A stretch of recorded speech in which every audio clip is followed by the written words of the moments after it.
Okay.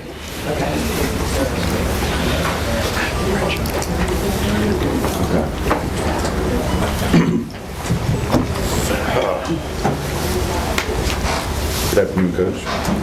Good afternoon. On a more serious note, Trey Walker's been such a vocal leader for this team. Has shown as much passion as I can recall of a player in quite a while. Would you anticipate him becoming even more vocal here down the stretch to support this team? I don't see any change in Trey. Trey will be Trey. You know, just like we want all of them to be who they are. And he's been a very positive leader, and no reason why he wouldn't continue to do so. I'm sure he is. Can you quantify what Trey Walker has meant to this team this season and since he's stepped foot at K-State? Well, I mean, he's a quality young person. Does all the things that he's supposed to do. Works well in the classroom. Has been very integral and in our leadership, the leadership of our program. Plays hard, practices hard, and just does all the right things. Good guy. Coach, what are the challenges that you see out of John Randle and Joseph Randle and him running the football this week? Well, I mean, you name it, and it's a challenge. Randall's extremely talented, running back. He runs hard, but he's a smart runner and picks his lanes, extremely well. And they have good depth at that position, so they can now give him. I think they've got guys healthy again. They can give him a break when he needs it, and just makes him that much stronger. He's a very, very fine player. Coach, you talked about how the underdog role really doesn't make a difference to you, but you mentioned some of the players, have used that as motivation in the past and that kind of thing. Now that you all have been doing so well, it'd be hard to consider you an underdog now. What kind of mentality shift does the team undergo, or maybe do you see any difference in maybe the confidence level of players, or just a new attitude reflected in that success that you all have had? Well, if there is, or we might be in some jeopardy. I don't subscribe to the underdog role. And maybe it's been utilized as many teams would as a motivational element. But again, if you look across this conference, there are no real underdogs. I mean, everybody is a quality football team, and Oklahoma State is as good as anybody. So it's just somebody's betting money somewhere and establishing a point spread, but and I guess they win a certain portion of the time to end up making money, but they're wrong an awful lot of the time. I mean, the point is, we see them, we know what kind of football team they are. Everybody that plays them knows what kind of football team they are. We know everybody we play, we know what kind of football team they are, and the quality in this conference is absolutely amazing. There are no underdogs in my estimation in this conference. So, again, it's not getting caught off in all of that. It's just, be who you are and prepare the way you prepare and play the way you're supposed to play. If you do that, and that's all you have control over anyway. So we don't have any control over all that other stuff, and it's, we're wasting our time and our effort and our thoughts, if we try to get involved with it. Coach Gundy yesterday was talking about the improvement he's seen in his defense. Just looking at film, what do you see the big areas they may have improved on over the course of the season? I think it's kind of a collective improvement. I just look at, being able to assess them, and and our assessment is that they are, they're a physical and rangy group up front, that they have good quickness and lateral movement with their linebackers. They're an aggressive front seven, and of tremendous experience and speed in the back end. So they've been good against the run. They've been good against the pass. The thing about Oklahoma State is they're a tremendously balanced football team. I mean, they're up in the rankings in our conference in defense. Their specialist is as good as you can get. They rank high nationally in some facets of the kicking game. They rank high nationally in all aspects of offense, and it's just they have tremendous balance, and that has been brought upon perhaps by the improvement in each of those areas with their defense. Coach, it seems like one of the things that might be getting lost, at least when people look at Kansas State and where they're headed right now, is that it seems like something maybe like a chance for a conference championship can get lost in what everybody's talking about right now. But how important do you think it is for your players to win that, and how important is this game towards that? Well, I mean, once again, I mean, it's my belief that that's what we're thinking about. We're getting ahead of ourselves. I don't know how many times I have to say it. It's we're thinking about practice this afternoon, meetings and practice, and I say that in all sincerity, and we try to take care of that in terms of our preparation for Oklahoma State. And if there's anything else on my mind or our coaches' minds or our players' minds, then we're setting ourselves up, and I certainly hope we won't do that. You've talked about Ditto. I didn't get stuck in the elevator this time, by the way. But, Good for you. you had talked about slow starts. I'm going to switch gears here and talk about the second halves. And in the last two second halves, you've scored 9 touchdowns in 12 possessions, I believe. And I'm sure you're going to say that. What about those 3 that you didn't score touchdowns on? That's you. But what are your thoughts on just the efficiency and how well you guys have been able to execute down the stretch in these second halves of the last 2 ball games? Well, I think, collectively in the past X number of ball games, I think we have been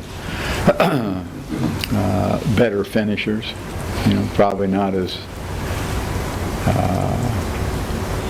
still not as good as you'd like because of what you just mentioned, but nevertheless, we've been, and I don't want to say we're late bloomers, but we have been a little more efficient, as the game has progressed. Not that it's all in the second half of the games, but it's might start a little earlier than that. But I think I guess the only way I can put my arms around it is that we have just progressed as games have gone on, and that's whether that's getting acclimated to the opponent and what they do schematically or how they play physically. Probably a combination of both as much as anything. Coach, this Oklahoma State team has been forced to use 2 quarterbacks out of necessity this year. Have you noticed a change in what they do? And secondarily, they're known for passing, but how good is this running game? Well, both solid questions. Yes, I think there is a slight difference in the approach depending on which quarterback is on the field. The downside of that is both of them are awfully good, and both of them have tremendous numbers to support that. The youngster that, and both of them are young. I mean, that's so. It's not a matter of one, having a great deal more experience than the other.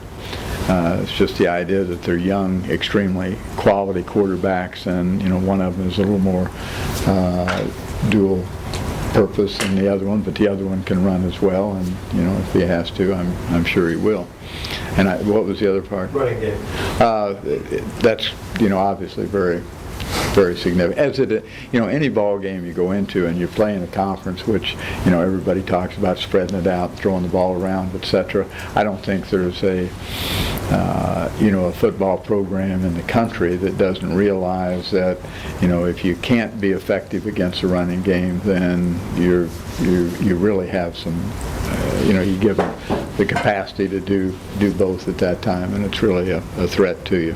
But their running game is, as we talked about with Randle, and as I said, they're 2/3 deep at the running back position, and have an awful good auxiliary back or a fullback that plays extremely well, and they're good up front. They've got 3 starting returning seniors that were good last year. They're good this year. They're awfully sound, solid up front, and they have good schemes, and they just run the ball well. And if you allow it to happen, then and sometimes it's a little hard to do something about, but they can line up and run the ball all day. They have the capacity to say that they're an awfully good rushing football team, and the real thing is that they have such great balance. We talk about balance in here all the time, and they have tremendous balance in their offense, which makes it just doubly hard. Coach, staying on Joe Randle, where does he stack up among the nation's best backs with you? And Arthur has played on the opposite side of the ball from him his whole life, pretty much, coming from the same place with those guys. So is this an elevated importance to him at all? Does he take on a little bit of an elevated role? Well, I don't know. You'd have to ask Arthur. Arthur's a pretty humble young guy, and I'm pretty sure I know what he would say. Hopefully it's if it motivates him, that's great. I'm all in favor of anything that motivates him, but he seems to be pretty motivated every week, I think, and and how anybody stacks up against everybody in the nation, I have absolutely no clue. All I see is whoever we're going to play, so I haven't seen all the rest of it. I know he is a tremendously talented young guy and a very, very physical running back.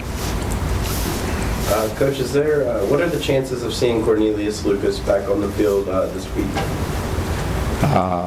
Probably pretty good, I would guess. Coach, with Oklahoma State and Oklahoma showing a little bit more recruiting interest in places like Wichita, has that made it more difficult at all lately to recruit down there, or in other parts of the state where you're all going at the same players? Well, I think any time that you get the answer is yes. The more people recruiting a young person makes it a little more complex, sure. Coach, yesterday at the teleconference, you had mentioned about the Oklahoma State game last year, and of course you remember the final series the best. But since that time, I believe you guys have won 10 of your last 11 games, and I was curious, even in a loss and a tight loss like that, how maybe you've seen this program grow, how maybe that loss, in effect, maybe helped you guys from that point in time to now. I'm not really sure. I don't know if I can answer the question, that it did or that it didn't. I think there are probably some things that we learned from it. I think from a mental approach and an emotional approach, I don't know that it, it was disappointing, tremendously disappointing for our players and our coaches at the time. But I don't think that dampened or heightened their progress. After that ball game, it's just part of the deal. Sometimes you're gonna lose the ball game. Didn't like the way it happened, obviously, and we've addressed that. So it was one that you had the opportunity, and we passed on the opportunity. And there's probably some there's some lessons to be learned, I think, from that, and I think our young guys did. But, forgive me, but in the post game, in the locker room, did you witness maybe emotions or feelings that you hadn't to that particular point in time of the season, or can you think back? Did those feelings correlate with any of the previous maybe heartbreaking losses that your team has suffered? I can't tell you that I can remember, exactly how I felt at the time. Like I said, I'm sure, disappointed. But, we've always tried to find, why does it happen and how do we affect it? From an emotional standpoint, other than being disappointed, I can't tell you that there was anything. I don't remember anything else that was paramount.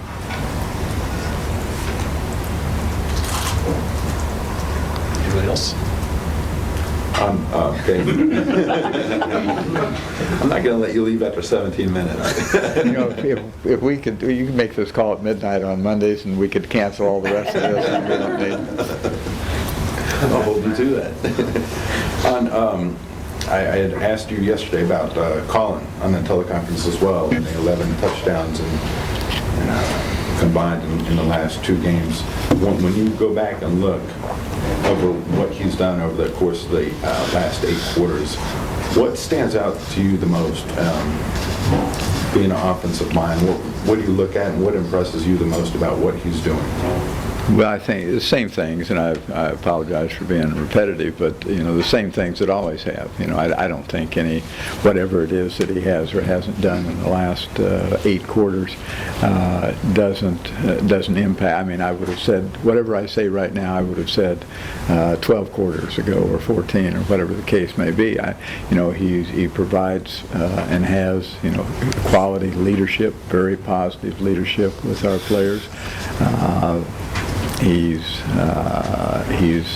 manages the football game extremely well, makes very, very fine decisions, throws the ball well, runs the ball well, recognizes and understands defensive schemes extremely well. I mean, he's consistent. I don't think there's anything that would tell you that the last 2 ball games have been more dynamic than anything else. Is he, other than the fact that I think it's like you would expect of everyone else in the program, is that there's just little increments of improvement in all those areas, and I think he's continued to do that. And it's not just 2 games; you're 2 back-to-back ranked opponents, and every time he touches the ball, on average, he scores a touchdown, 1 in every 7 plays every time he touches the ball. How big time is that? I mean, I hadn't heard of something like that before. Well, you say touches the ball. He touches the ball 70 times a game. He's the guy that takes the snap, remember? 47 passing attempts and 24 rushes. Okay, every time he executes a run or a pass, well, that's, I guess that's pretty good.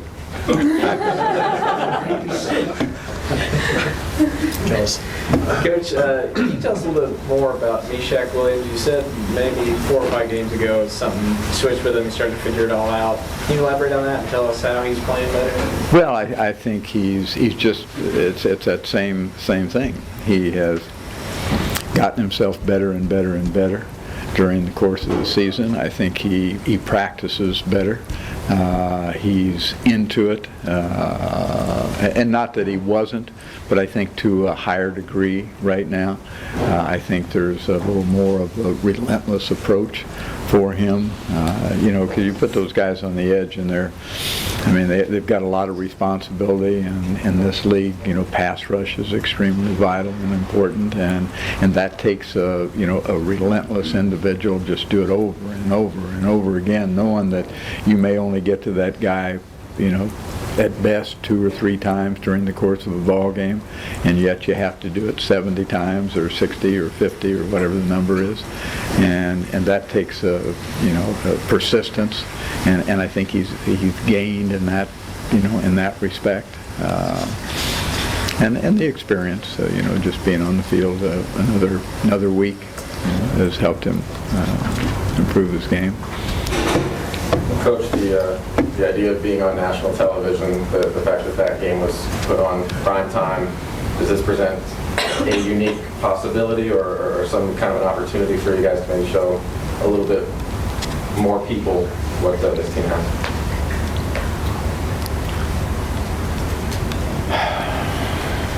I don't know what it shows. I mean, our guys have played on television or been on, the object of TV broadcasts. I think probably every game we played, I don't know if they're national or not, that's imperative, not imperative. But,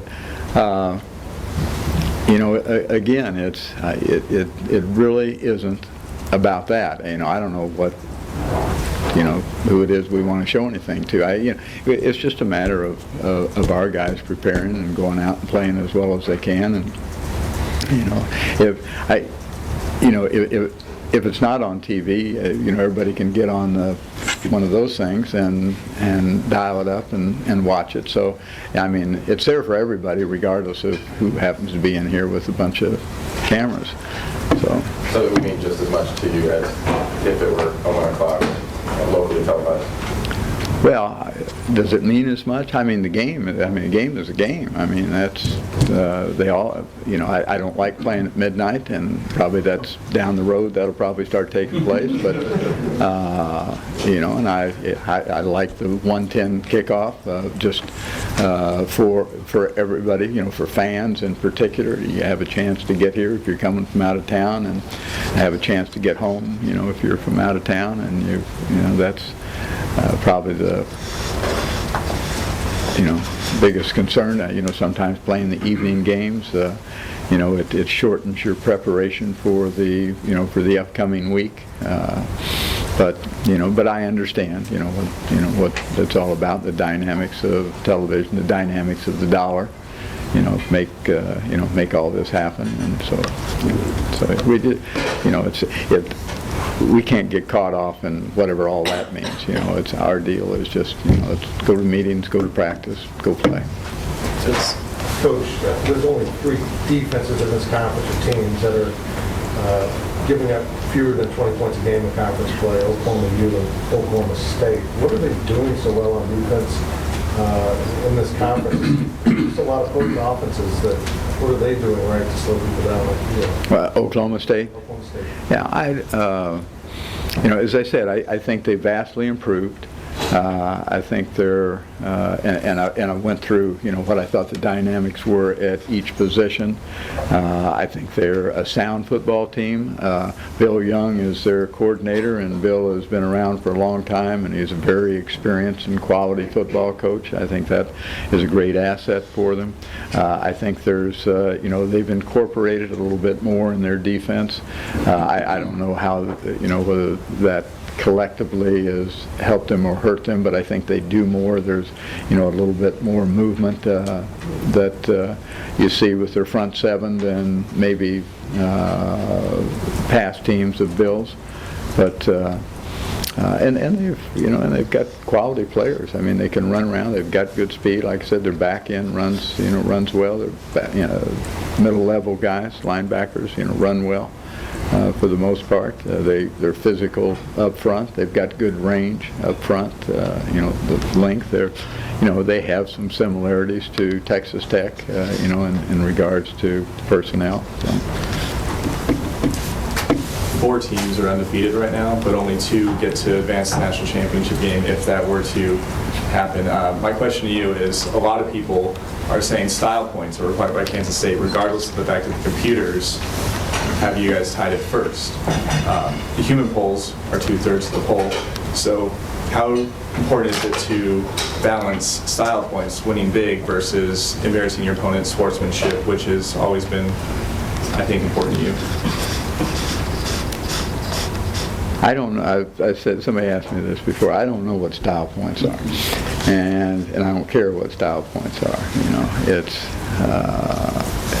It's just, to me, you go out and play the game, and you play it as well as you possibly can. And if we're even thinking about that, that's a bad message, you know. You start thinking about that, and you might, you know, be looking at the wrong end of the score, you know, when the ball game, as you move through the ball game. I mean, you just have to, it's a difficult game, it's a complex game, and it takes tremendous focus from young people, and it's got to be, you know, snap after snap after snap, and, you know, doing all the right things. And, you know, if you're thinking about, you know, how can we run up a score, and I don't know how you think about running up a score against anybody anyway, but that's, I mean, that is, yeah, I can't answer the question well because you know, I don't even fathom it. Bill, often we marvel at what smaller running backs have done in your system. I'm wondering if maybe we should marvel at what a Braden Wilson does with the kind of size that he possesses as a fullback, and I'm also wondering if you ever considered playing him in a different position over the years. Well, and Braden played well last week. You know, I was really pleased with how well he played. Very physical player, and as all of you see. And I love the way Braden practices and works. And he only knows, as you say, quote unquote, one speed, and he practices that way, and he plays that way. And a year ago, to the consternation of our offensive coaches, because I did think about playing him someplace else, and I moved him to plays to keep him, you know, doing both. But I moved him to a defensive end spot, you know. And we've had a number of players that we played on both sides of the ball. You remember the old stories about Chris Canny when he was a receiver, but anyway. So I moved him to defensive end, and the first day at practice, you know, somebody rolls his leg up and he gets hurt. And so that was the end of the experiment, and I haven't had the courage to address my coaches with putting him someplace else again. But he would be a very, you know, I think he'd be a very fine defensive player as well because of the mentality and how hard he goes as well. And he's a good athlete. Last one, Ryan. I wanted to ask you about, on defense, you have two different positions where you have guys from the same junior college, both your corners and both your defensive ends. And I was wondering if that was just a coincidence, if you maybe recruit one and happen to catch the other on film, or if those particular programs produce better players at those positions.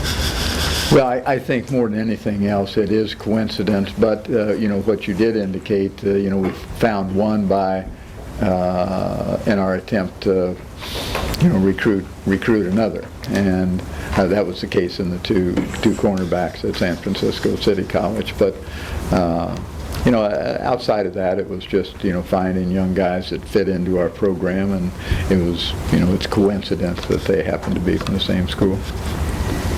I guess thanks. Thank you all.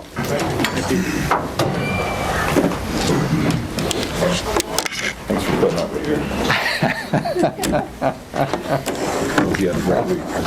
Thank you so much. Take care.